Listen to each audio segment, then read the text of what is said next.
모세는 아론 및 살아남은 아론의 두 아들 엘르아살과 이다말에게 말하였다. 주님께 살라 바치는 제사를 드리고 남은 곡식 제물은 형님과 형님의 아들들이 가지십시오. 누룩을 넣지 않고 만든 것은 제단 옆에서 먹도록 하십시오. 그것은 가장 거룩한 제물이므로 거룩한 곳에서만 먹어야 합니다. 그것은 주님께 살라 바치는 제물 가운데서 형님과 형님의 아들들이 받은 몫이기 때문입니다. 주님께서 나에게 그렇게 명하셨습니다. 그러나 흔들어 바치는 가슴고기와 높이 들어 바치는 넓적다리 고기는 정결한 곳이면 어느 곳에서든지 형님과 형님의 아들들과 형님의 딸들도 함께 먹을 수 있습니다. 그것들은 이스라엘 자손이 바친 화목제사의 제물 가운데서 형님과 형님의 아들들의 몫으로 주신 것이기 때문입니다. 기름기를 불에 살라 바치면서 함께 높이 들어 바치는 넓적다리 고기와 흔들어 바치는 가슴고기는 주님 앞에서 흔들어서 바치고 나면 주님께서 명하신 대로 영원히 형님과 형님의 아들들이 차지할 몫이 됩니다. 모세는 백성이 속죄제물로 바친 순념소를 애써서 찾아보았다. 그러나 그것은 이미 타버리고 없었다. 모세는 아론의 남은 두 아들 엘르아살과 이다말에게 화를 내면서 다그쳤다. 어찌하여 너희는 성소에서 먹어야 할 그 속죄제물을 먹지 않고 불살랐느냐? 속죄제물은 가장 거룩한 것이 아니냐? 너희가 주님 앞에서 회중의 죄를 속하여 주어서 그들이 용서받게 하려고 이 제물을 너희에게 먹으라고 주신 것이 아니냐? 그것은 성소 안에까지 피를 가지고 들어가는 제물이 아니므로 너희는 내가 명령한 대로 그 제물을 성소 안에서 먹었어야만 했다. 이 말을 듣고 아론이 모세에게 대답하였다. 보십시오. 오늘 내 아들들이 속죄를 받으려고 주님 앞에 속죄제물과 번제물을 바쳤습니다. 그런데 이런 참혹한 일이 오늘 나에게 닥쳤습니다. 그러니 내가 무슨 염치로 오늘 그들이 바친 속죄제물을 먹는단 말이오. 내가 그들이 제물로 바친 고기를 먹으면 주님께서 정말 좋게 보아주시리라고 생각합니까? 이 말을 듣고 보니 모세도 그렇겠다는 생각이 들었다. 아멘. 3월 16일 수요일 오늘의 매일 성경 본문 말씀은 레위기 10장 12절로 20절까지의 말씀입니다. 어제 본문에서 아론의 아들들 중에 나답과 아비후가 심판을 받아서 죽었습니다.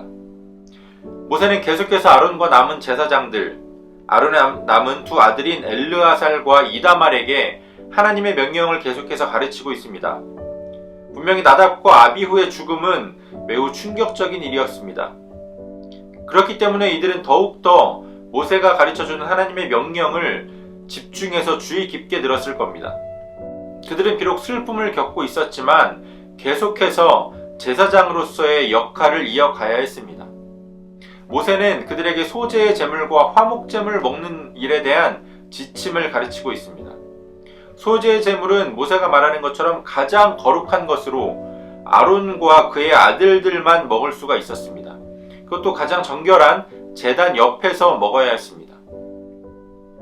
기쁨으로 자원하여 드린 화목제물의 고기는 아론의 아들들 뿐만 아니라 아론의 딸들까지 함께 또 정결한 곳이라면 어디에서든지 먹을 수 있도록 허락되었습니다. 제사장으로서 아론과 그의 아들들은 가장 거룩한 것, 또 거룩한 곳을 분별할 수 있는 그러한 능력이 요구되었습니다. 영적인 분별력을 갖추어야 했습니다. 모세는 이어서 속죄 제물로 바친 순념소를 찾았습니다. 그런데 그 제물이 이미 다 타버리고 없었습니다. 아론과 그 아들들이 속죄제로 드리고 남은 그 고기를 다 태워버린 겁니다. 일반적으로 제사장과 이 온 회중의 죄를 위해 드린 속죄제물에 그 고기는 먹지 않고 다 태우는 것이 맞습니다. 그런데 이들이 제사장 위임 후에 처음 드렸던 이 속죄제는 회중을 위한 것이기는 했지만 어떤 특정한 죄를 위하여 드린 것이 아니라 제사를 드리기 위한 정결함을 얻기 위해서 드린 것으로, 그래서 그 피를 성소 안으로 가지고 가지도 않았습니다. 따라서 아론과 그 아들들이 그 제물의 고기를 먹음으로써 백성들의 죄를 사해 주어야 했던 겁니다. 그런데 이들이 일반적인 이 속죄제의 제물, 그러니까 제사장과 온 회중의 속죄제의 제물과 같이 먹지 않고 다 태워버린 겁니다. 모세는 이 사실을 알고 아론의 남은 두 아들들에게 화를 냅니다. 이 모세가 화를 내는 것만 놓고 보면 참 모세가 정이 없다, 좀 너무한다라는 생각이 들기도 합니다. 그런데 그들이 속죄제를 드린 후에 그 제물을 먹어야 했던 목적, 그 이유가 그것을 먹음으로써 그들이 이스라엘 백성들의 죄를 사해주는, 정결케 하는 그러한 목적이 있었기 때문에 지금 모세가 이렇게 화를 내고 있는 겁니다. 그러자 아론이 그 제물들을 태운 행동에 대해서 해명을 합니다. 아론과 그 아들들은 나답과 아비후의 심판을 겪고 난 후에 마음이 편하지 않았습니다. 그들이 스스로를 생각할 때에 이 백성들의 죄를 속하기에는 우리 자신이 너무 정결하지 않다라고 하는 하나님에 대한 두려운 마음이 있었습니다. 내가 이것을 먹는다고 하나님 기뻐하겠느냐라고 하는 그러한 마음으로 먹지 않았다. 그래서 이것을 다 태웠다라고 아론이 해명을 하고 있는 겁니다. 모세는 그들이 다른 의도가 아니라 하나님을 경외하는 마음으로, 하나님을 두려워하는 마음으로 제물을 먹지 못했음을 이해해 줍니다. 물론 이것은 하나님의 말씀보다 나의 생각과 나의 판단이 앞서도 괜찮다라고 하는 것을 의미하는 것은 아닙니다.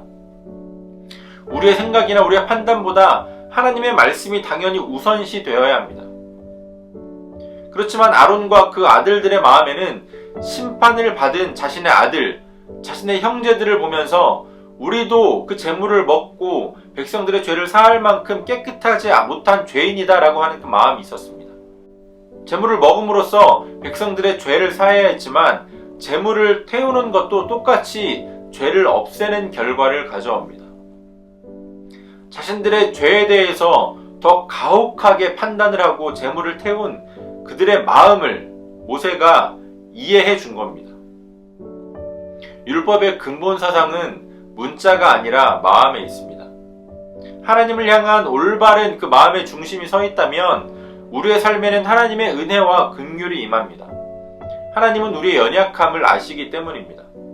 그래서 우리는 우리의 모습이 때로는 부족하고 또 자격이 없는 것처럼 느껴질지라도 낙심하지 않고 하나님의 자녀로, 하나님 나라의 백성으로, 왕같은 제사장으로 살아갈 수 있는 겁니다. 오늘 우리의 연약함과 우리의 부족함을 아시고 이해하시고 또 공감하시는 하나님의 이 은혜가 오늘 우리 가운데 함께하기를 주님의 이름으로 소원합니다. 이제 오늘 본문의 말씀을 몇 차례 더 읽으시면서 여러분 각자에게 주시는 하나님의 음성을 조금 더 묵상하시고 또 각자의 기도로 오늘의 묵상을 마치도록 하겠습니다.